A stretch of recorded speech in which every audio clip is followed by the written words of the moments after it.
What are standards? How do you set reasonable standards for yourself and for others? Why do healthy standards matter? And what's the relationship between your personal standards and mental health? That's what I'm talking about this week, here on Let's Talk About Mental Health, the weekly podcast about looking after your well-being with simple ideas you can put into practice immediately. So, get comfortable and let's talk about mental health. Hello and welcome to episode 162, and thanks so much for joining me as I talk about standards and mental health. I'm Jeremy Godwin, and I help you improve your mental health with simple tips you can put into practice immediately. All of my episodes are based on both quality research and my own personal experience of learning how to live with anxiety and depression following a breakdown in late 2011. Each week, I look at how to improve one specific aspect of your well-being. In this episode, I'll be talking about what standards are and what they are not, why taking a balanced approach to your personal standards matters, and how to manage your standards in a more thoughtful way. So, let's talk about standards.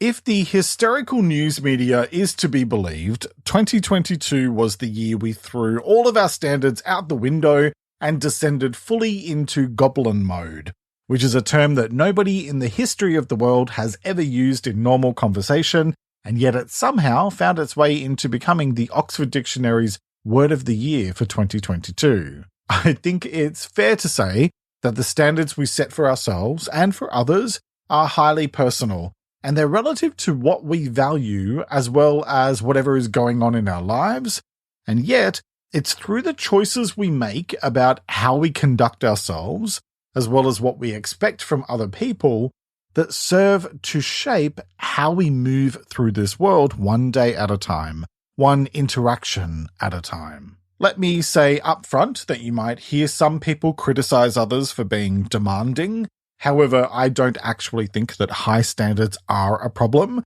which will come as no surprise to anyone who has ever worked with me or for me in the past. Where I do think the issue lies is whether or not those standards are impossibly high.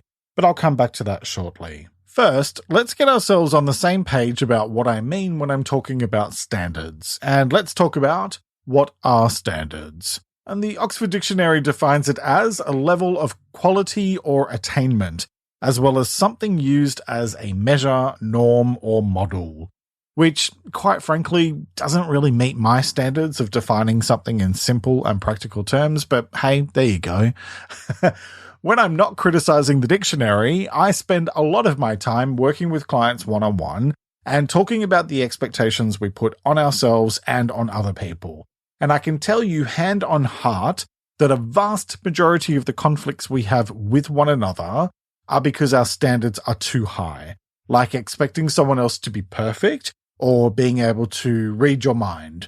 And I'll also go so far as to say that a lot of the struggles we face with our self-esteem and sense of self-worth come back to holding ourselves to ridiculously high standards that border on self-abuse sometimes. I've done it to myself on a regular basis and fallen into the trap of trying to be all things to all people. And it's taken a lot of work for me to start to feel more comfortable making my peace of mind a priority over agreeing to anything and everything that's asked of me.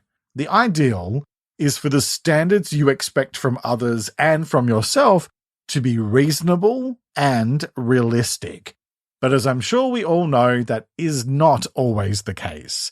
Often we can find ourselves setting them too high or too low. Let's explore what that means for a moment. Thinking about what you expect from others, it's more than fair, in my opinion at least, to expect that they will treat us with respect and fairness. Beyond that, however, we may be very demanding and have high expectations, or maybe we go the other direction entirely and are quite passive, allowing others to show up with us and for us in whatever way suits them, regardless of what we need. Both high expectations and low expectations can eventually lead to resentment, arguments, and unresolved conflict. And so our goal is to find a healthy balance in our approach, which I'll come back to in a moment. For the standards we set for ourselves, I'd say it's perfectly reasonable to want to do well and be a good person, whatever that means to you. For me, it means doing no harm, being kind, and giving more than I take. However, if you set your standards too high, then you're likely to spend most or all of your time punishing yourself for not achieving some unattainable ideal of perfection that only exists in your mind.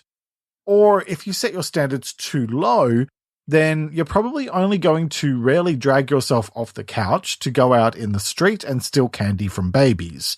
Or maybe you'll go into politics because most politicians seem to have fairly low standards when it comes to ethics and morals.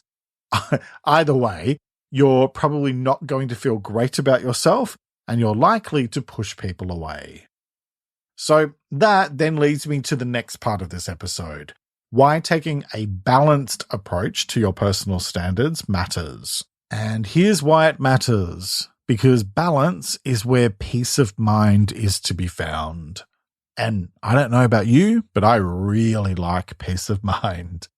It may come as a surprise to absolutely nobody who has ever listened to an episode of my podcast in the past that I am a big advocate of finding balance in all things. And it's no different when it comes to your standards. Set them too high and you'll be setting yourself up for failure or at least a lot of stress. Set them too low and you'll be walking around the streets with food all over your face while you communicate through a series of grunts and groans. I mean, look, the version of me that exists on the weekend is definitely different to the version that I adopt during the week when I'm working.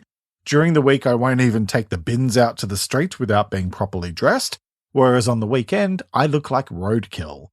But my point, assuming there is one, is that there is a healthy balance to be found in all things.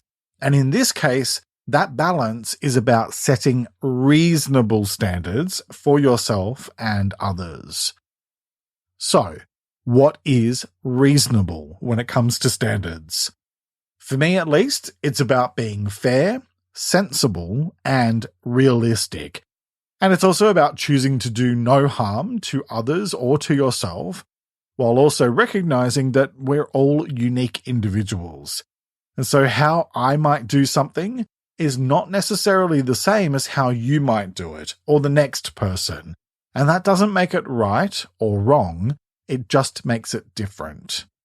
It is absolutely possible to arrive at the same destination by taking different directions. Sure, some routes might take longer, but it's not my job to tell others how to do what needs to be done. I'm interested to know what reasonable standards means to you. If you're listening to me on Spotify, you'll see there's an option to leave a comment about the episode, so feel free to let me know there. Please note that your comment may be pinned and publicly viewable. Or you can let me know on Instagram at LTA Mental Health, and that's linked in the episode description. For me, being reasonable is a big part of the idea of having healthy standards of yourself and of others. Let me explain why, starting with yourself. If the standards you hold for yourself are too low or too high, you're going to end up feeling awful about yourself in the long term, and you're likely to have issues with your mental health. You know, in the early days of this podcast, I used to edit the audio myself. Now I have a great editor who does it for me every week. And I would sit there for 4 or 5 hours going through it second by second and pulling out even the slightest noise, as well as every single instance of my breathing. I mean, seriously, breathing? Like it's a surprise that I breathe? Somehow I had gotten it in my head that my audio had to be perfect, and that meant removing any sounds that weren't part of the content. And that meant I used to find myself spending most of the day on a Sunday editing and being exhausted once it was finally done. I also wasn't great at working ahead back then, and I'd often be editing up until just a few hours before the episode was due to be released. Now, I've stopped being so hard on myself, and I've also made life easier by setting a non-negotiable that I have to be working on episodes 2 weeks in advance so I don't have that last-minute rush and panic anymore. And then using that same example as a way of looking at the standards we have for others, when I first started working with my editor, there was a part of me that still wanted to have every last breath removed. Don't ask me why. Thankfully, I'm over it now. And so I really struggled with the idea of compromising at first. But I did, and I was able to find a much healthier balance in terms of still having high standards, but not having stupidly high standards. I mean, honestly, if you find yourself working to the point of exhaustion to deliver something that is over the top in terms of the expectations you put on it and yourself, something has to give. And if it's not the standards, then it just might end up being your sanity that gives. Standards that are set too high for yourself will damage your mental health because you'll fall short and that will make you feel bad about yourself. On the other hand, having low standards will also damage your mental health because you won't have any real kind of motivation or drive to make progress in your life. And then standards that you set too high for others are going to cause issues for your mental health because you'll be likely to A, piss people off, and B, push people away. Because funnily enough, people really don't like being criticized on an ongoing basis. And standards that you set too low for others will also create problems for your mental health, because that means you're giving people free rein to treat you as they wish, which probably isn't going to lead to particularly great outcomes. And that's just a nice way of saying it's probably going to result in them treating you like crap. Not sure why I didn't just come right out and say it immediately, but we got there in the end. So how do you do all of that? How do you find a more balanced and considered approach to the standards you set for yourself and the standards you set for others? Well, let's get into the how-to part of this episode, and let's talk about how to manage your standards in a more thoughtful way. To begin with, think about what you want out of life. Because if you don't know what direction you want to head in, it's easy to wander through life aimlessly, getting distracted by all of the bright and shiny temptations that are not necessarily going to be healthy or in your best interests. Don't get me wrong, I'm not some boring person who never has any fun, but I also am far enough along into my journey to know from first-hand experience that so many of the things we allow ourselves to do and that we permit from other people are just not good for us. That doesn't mean you can't have fun, because you can. But it's about finding a healthy balance in all things. And bear in mind that balance and moderation will look and feel differently from person to person and from situation to situation. Take the time to really consider what you want out of your life in the long term, and then that's going to help you to think about what you expect from yourself and from the people around you. Please note that I'm not suggesting you need to have everything perfectly mapped out. At this point, I couldn't tell you what I'm doing next month, let alone next year, but you can have a broad idea of where you're heading without then going into micromanagement mode and trying to map out every little detail, which never works anyway because life throws challenges at you faster than trends come and go on social media. I actually explored this in much more detail last week in episode 161 about progress, and so that will help you to dig deeper into what you want out of life. Okay, next, think about what you want and what you need. And be mindful that those are often two very different things. Just because you want something, that doesn't necessarily mean that it's what you need or what is right for you.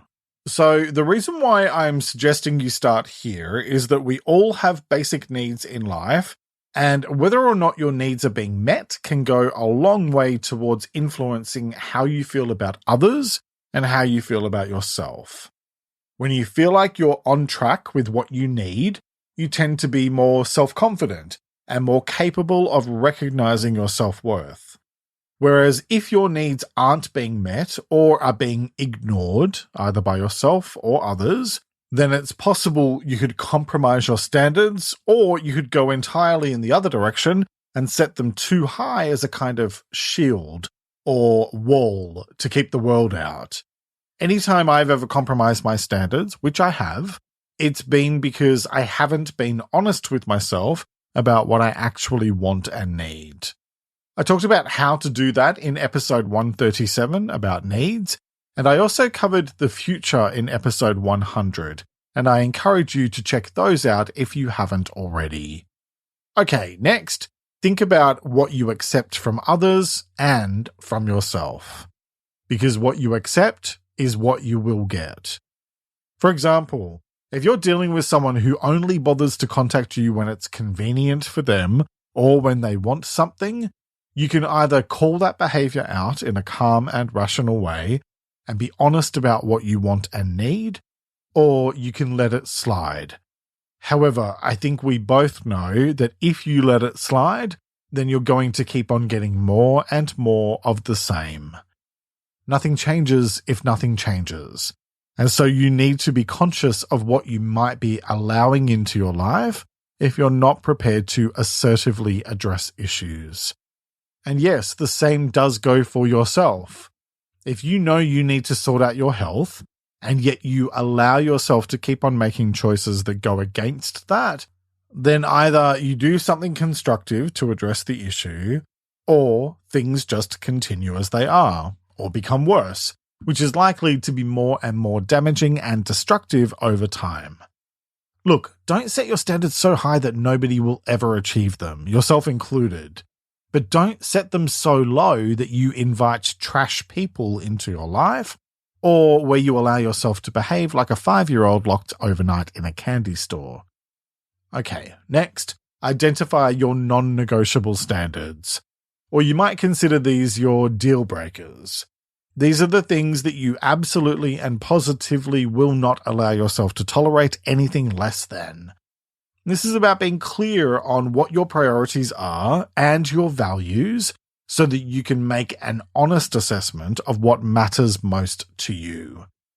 When we're talking about our relationships with other people, a lot of us might think about our non-negotiables as being things like respect, honesty, and trust. And then for yourself, it might be things like accountability, honesty, and integrity.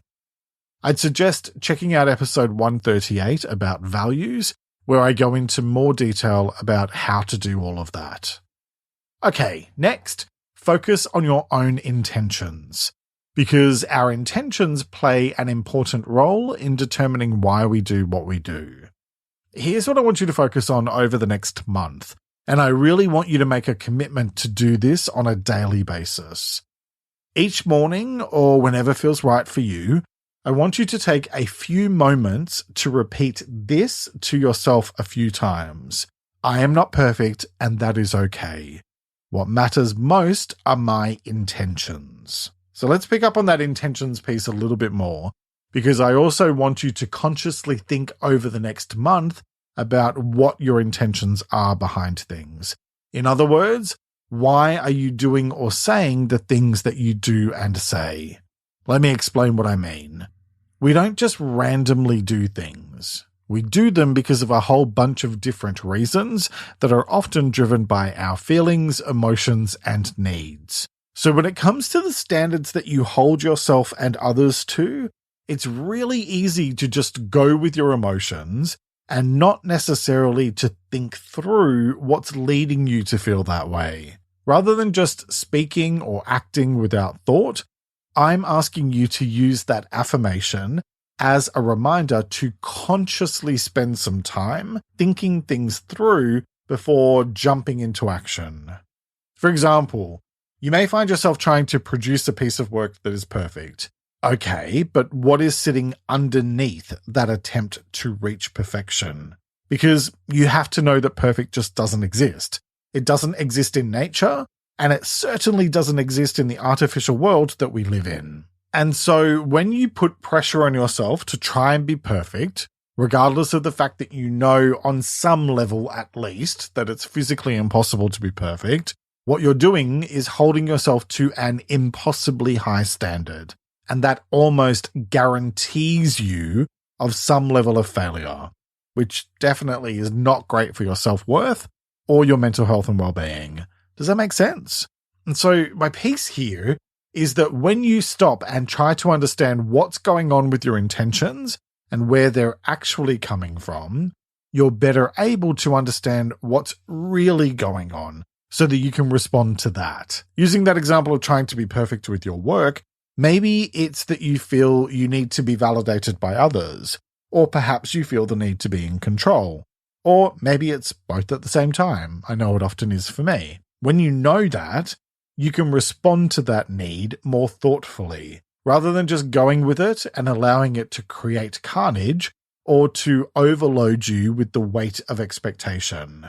Okay, that was a long point about focusing on your own intentions. And so my next point is about other people. And it is, have honest conversations with people about their intentions. And this one is probably going to feel very confronting and uncomfortable for a lot of you, because most of us really don't enjoy conflict, but hear me out.